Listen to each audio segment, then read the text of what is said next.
If we plan our week with intention and self-compassion and curiosity, if we prioritize our own needs and we give ourselves room to experiment and play around, all of that kind of really does add up in the body and in the mind, and we start to be like, hey, I know this about myself, so I'm going to plan for this about myself. Hello, my friends. Welcome to this weekly planning video. The thing that I think you should know about me is that I am incredibly passionate about this subject right here.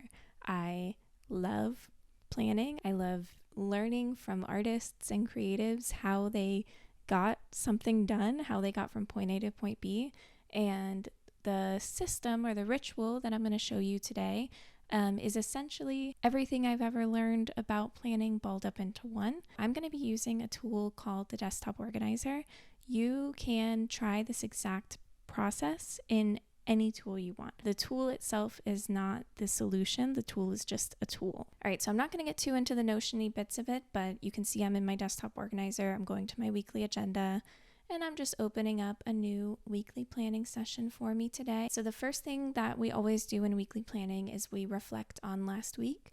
Sometimes it can be nice to reference your planner. So like in the desktop organizer, you can see all the things that you did last week. And so this is really an exercise in like self-compassion and a really kind inner narrative. Like, what did go well, right? Give yourself some space for that. So then the next thing we do is we look at our schedule. And the thing that I recommend is actually taking the time to write this down by hand or into the Notion. I know that most of us have calendar apps and it's really intuitive to just kind of let the calendar tell you what you're doing every day. But taking the time once a week to comb through that, look at each individual date, notice like, oh, my Tuesday is like back-to-back meetings. That's something I should probably prepare for, right? Maybe I should make myself a lunch. So if you're on paper, maybe you just jot down, Monday, Tuesday, Wednesday, Thursday, Friday, and go ahead and write down your schedule for each day. Or if you're here in Notion, you can just click to add a new page, type in the name of whatever event is on your calendar, adjust the due dates as needed, and lay out your schedule. We've just looked at our calendar and we know all of the things that we have to do. We know what other people need us to do. We know what is expected of us. You probably have things swirling around in your head that are about what other people need from you. And before we do any of that, we take 3 minutes and free write about what you want to do. I like to just keep writing the same phrase. This week I want to. This week I want to. And just seeing what comes up, letting it flow out of you is essential, I think, to the creative process. All right, so the next thing we do is brain dump, right? And this is something that you're probably super familiar with. It's probably what you come to this kind of thing expecting to do. It's making a list. I recommend taking 3 minutes, as with the other prompts, and just going ahead and getting it all out of your head. One thing that this does is it frees you from having to try to remember everything all the time. Most of the time, what we need is to look at a tree and have an epiphany.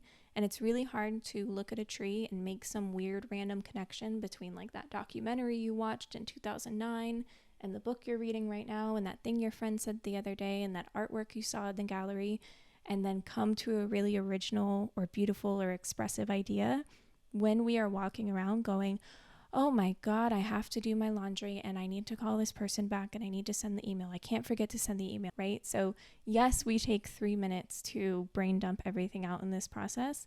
I also highly recommend adding anything you just said you want to do to this list as well. Having those things that you just said you want to do available as cues and as something that has equal weight and importance as all of that stuff that other people need you to do, essential.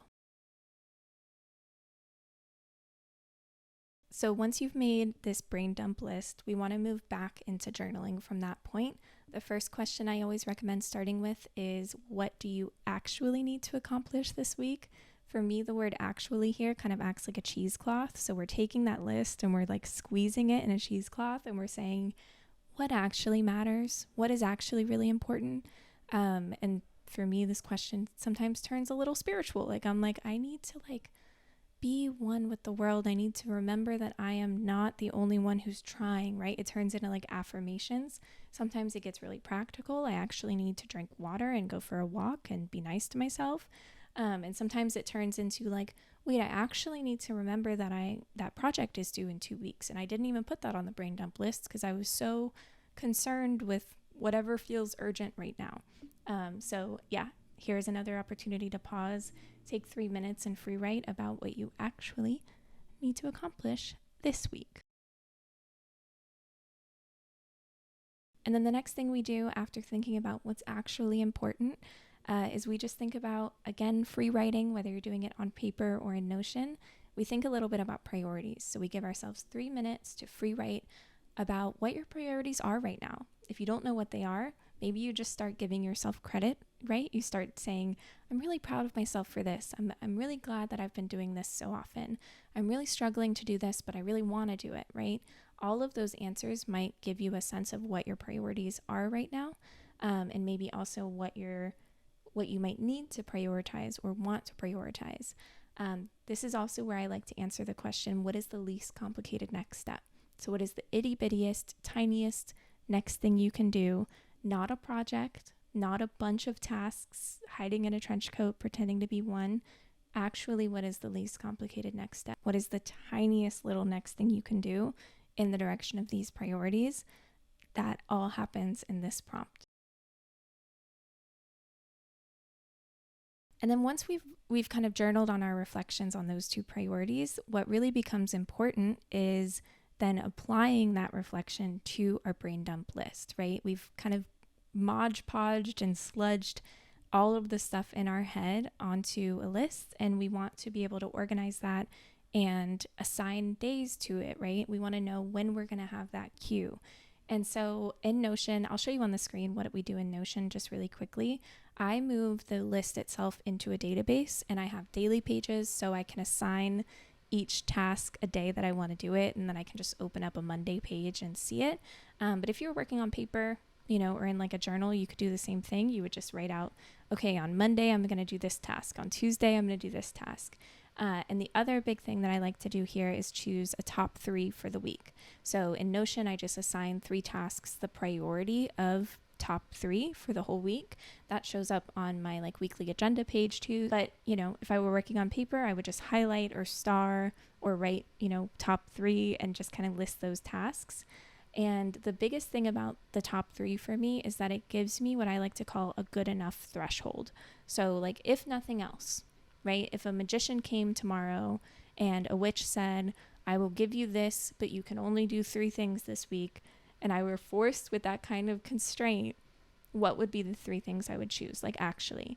And this isn't so much about choosing the right 3 things. It's not about choosing the most strategic 3 things. It's not about choosing even necessarily 3 productive things, right? One of your top 3 might be something that you want to do, and you know that if you do it, that's important to your week, right? But the thing that I think is important, or the kind of muscle that we build, is every week we get better at it, and because we're asking ourselves that question over and over again, what would I do if I could only do 3 of these things?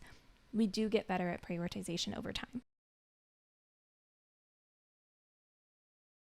And so from here, right, we've made our brain dump list, we've assigned due dates to those tasks, we've put everything in a sort of order. The last thing I like to do is return to free writing. I like to write for 3 minutes about what I'm excited about, what I want to learn, and what experiments I'm looking forward to. As you can tell, this whole process is mostly just designed to facilitate self-inquiry.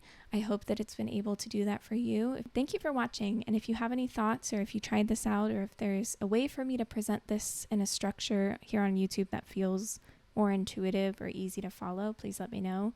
I know I'm a gabber, and I mostly just want you to know kind of the core ideas here, which is if we take the time every week to think about what we want to do before we think about what other people want us to do, if we plan our week with intention and self-compassion and curiosity, if we prioritize our own needs and we give ourselves room to experiment and play around, and if we kind of keep practicing prioritization and planning and time management, and every week we learn more about how we schedule versus how we act, right? We learn about how we plan versus how we act, and we get more information about that every week that goes by.